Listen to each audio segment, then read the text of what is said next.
the American Wrestling Association. Truly the major leagues of professional wrestling insanity, but most importantly, professional wrestling.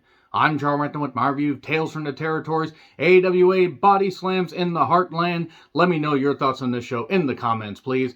These Tales from the Territory episodes, they're just great. I mean, sure, maybe some of the stories are stretched beyond actual credibility and they're just all fanciful and free, but some of these stories are just rooted in, well, just wanting them to be true. Because let's be perfectly honest, professional wrestling is a crazy worldwide sensation that just grew and grew through the territory system and then Vince McMahon, all that stuff and everything. And now professional wrestling, all these old stories, they're being presented on Vice TV. And you know what? This is a pretty good panel. We have Medusa, Ken Patera, who definitely is the definition of a bitter old man. Good Lord. I mean, I understand he's probably sick of the McDonald's story. He sounded like he wanted to go to war with everybody on the panel.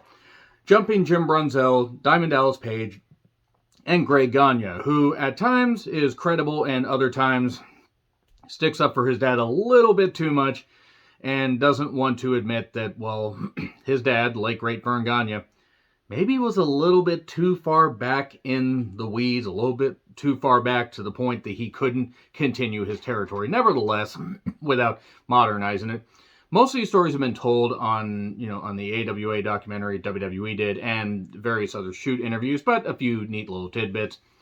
Vern, he showcased wrestling the way it was meant to be, and look, geographically, it was a big territory, it was a big deal, all the syndicated TV, and it gave a launching pad to a whole lot of talents. There were plenty of people that were exposed, the great amount of talents that came through.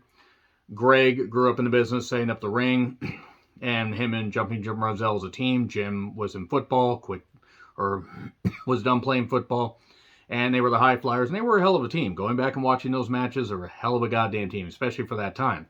DDP had a few matches as a wrestler, blew out his knee. He left out the stuff about working in, I believe, doing bar stuff and strip club stuff, but nevertheless, he made his money.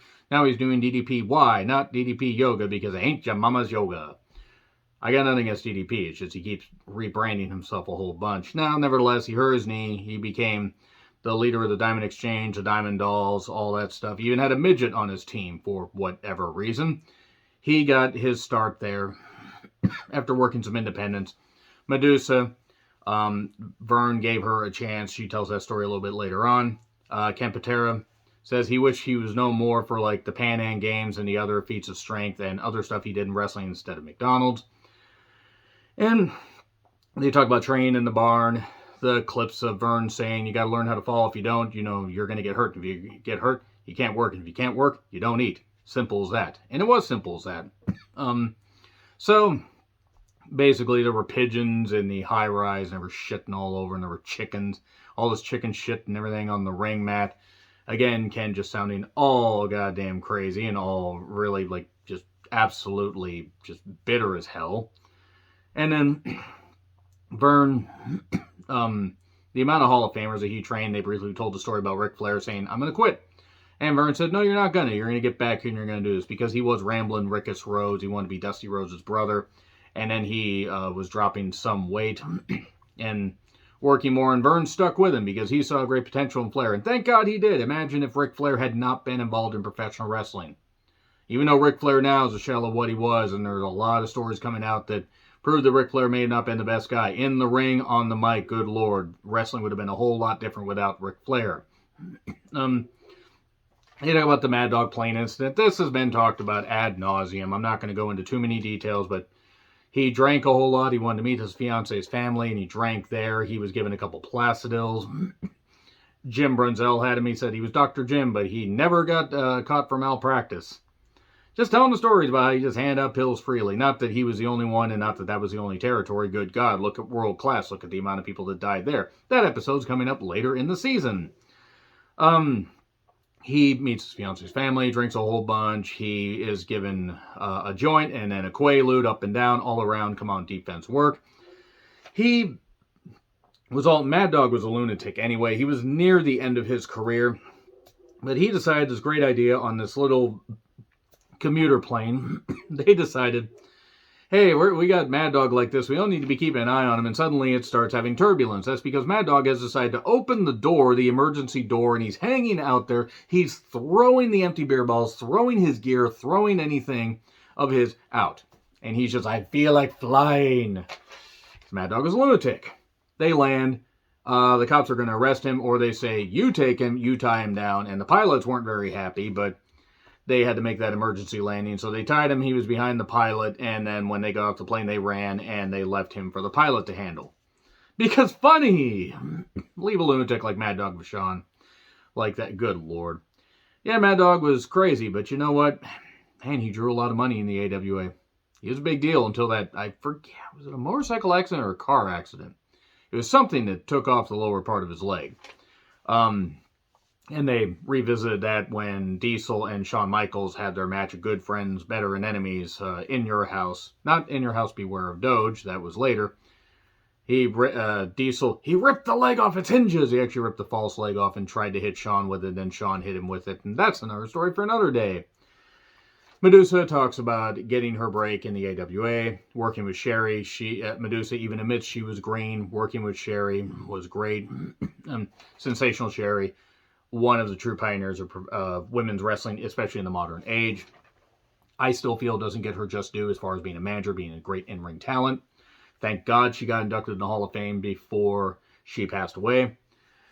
And she goes to Dairy Queen, and she, in the middle of nowhere, gets some milkshakes, and then she throws the milkshakes at this windshield of a car the Medusa's in, so they can't see. Well, then Doug Summers, the Sherry's manager at the time, it was Doug Summers and Buddy Rose, I believe. And Doug Summers is sticking his ass out the window while driving, and sticking his ass out the driver's side window, and then he gets stuck, and he can't get back. He can't get back to operate the car properly. Nobody really wants to get that close to him, and they can't because he's a fairly big individual, and they crash or they go off the road, and they're like, they're fine, it's all right, and Sherry's all upset. We get through the milkshakes, and then Medusa talks about getting her first big check, $800, and she actually, because her aunt and grandmother were dead, and they couldn't get a proper, display at the cemetery, she actually bought them proper gravestones, which is a big deal. That meant a lot to her. That was emotional. That was good stuff. I like that. I didn't know about that story. Not that it was any of my business. That was good stuff. And then Bobby Heenan stories get brought up. They really got to do an episode on Bobby Heenan. They do a season 2. They got to just do an episode on Bobby Heenan because the amount of stories that everybody could tell from the AWA to WWE to WCW, just all the stories that could be told. My goodness, the amount of eclectic insanity that Bobby Heenan was involved in. But they did the Weasel suit stuff. Greg Gagne talking about facing him. The Weasel chants. Someone tried to shoot Heenan during a match between Vernon and Nick Bockwinkel, and I believe a couple patrons got hit. I did not remember it was with Vernon and Nick Bockwinkel. I thought it was in Bruiser's territory, but I don't know. Maybe there was multiple shooting incidents. I'm not exactly totally sure. A lot of this stuff blends in. And the story of Adonis and Heenan where he had to hold a bag open because Adonis had to shit, and then the bag fell out of his hand and the shit got on Heenan's hand. He's all upset. They had to clean the plane, and then they kept wondering why it was smelling so bad. Well, they forgot to get rid of the bag of shit, and then Mad Dog sticks his face just inside the bag. That's how you get used to it. But Mad Dog, again, was a lunatic. And then Ken Patera wanted to prove himself after the Pan Am Games, and Ken Patera was not a bad worker. To me, he wasn't great, but also I didn't get to see a lot of what he did. Like, looking back on it, he was fine. And the McDonald's story, now the way it was always said was him and Saito were there. They begged for the stuff, and then The Rock went through the windshield, or The Rock went through the window because the workers were just being dicks. Ken Patera basically gets pissed off at the panel, all this stuff. He says, here's what happened. I went to the drive-thru to try and get some burgers. They were closed. They were filming a commercial. There was an all-night gas station open, all these excuses and everything. He couldn't give them the burgers. Ken's like, okay. He was going to walk away, and these guys, this one kid said, well, these guys are assholes. And then he said, this kid threw this 33-pound boulder through the window, this 18, 19-year-old kid. And it's because the kid got fired. Well, then Patera got blamed. So him and Saito get involved in a huge brawl with these cops, including one cop named John Dillinger, which is just a hilarious name. Boom, boom, boom, boom, boom. They're getting maced, but they're throwing cops around and all that stuff. This John Dillinger guy tries to pull the gun out on him. Well, it's not a really good idea. And he says all cops are pretty good guys, except for a handful of them. And I don't know why that made me laugh. And it basically cost him 2 years of his career and about $800,000. Because he was making some pretty serious money at that point. And unfortunately, that did cut down the prime of his career. Did Ken even wrestle past like 1990? I don't think he wrestled that long. This was pretty good, though. It's like, him telling that story. Of course, people called bullshit and said, well, you would have had to have been the person who would have thrown that, because who else would be strong enough to throw a 33-pound boulder that far, even if you had a little bit of distance, that hard and everything. And he still maintains that he didn't do it. Now, maybe the kid did do it and Ken got blamed. I don't know. Maybe fighting with the cops wasn't the best idea, but the cops were also kind of dicks, too. There's blame all around. Who knows? It could just be Ken trying to cover his ass at this point. God, he sounded really bitter here. Then the chain gang got brought up. They were bikers. Dick the Bruiser, Bruce the Dicker, as I call him, because I'm a mature individual. He made a team.